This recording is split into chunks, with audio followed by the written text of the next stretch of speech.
નમસ્કાર દર્શક મિત્રો, ટીવી18 ન્યૂઝમાં આપનું સ્વાગત છે।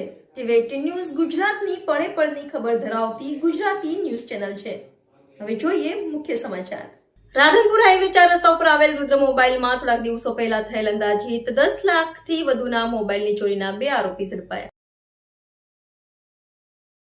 પાટણ જિલ્લાના રાધનપુર ખાતે આવેલા હાઈવે 4 રસ્તા ઉપર રુદ્ર મોબાઈલમાંથી ચોરીના 2 આરોપી પકડી પાડી રાધનપુર ખાતે પાટણ એલસીબી દ્વારા 2 આરોપીને પકડી લાવી રાધનપુર ખાતે રુદ્ર મોબાઈલ ખાતે લઈ જઈને કઈ જગ્યાએ બેઠા હતા, કેવી રીતે તાળું તોડ્યું હતું, કેટલા મોબાઈલ લીધા હતા તે વિગતવાર તપાસ કરી હતી।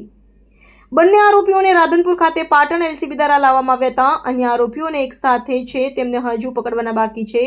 પકડાયેલા આરોપી એક રાહુલ નમોનાથ રામદયાલ જયસ્વાલ રહે બિહાર મોતીહરી, આરોપી નંબર 2 મોહમ્મદ નસીબ મોહમ્મદ બસીર મોહમ્મદ અમીન રહે બિહાર, બંનેને પકડી રાધનપુર ખાતે પાટણ એલસીબી દ્વારા લાવવામાં આવ્યા।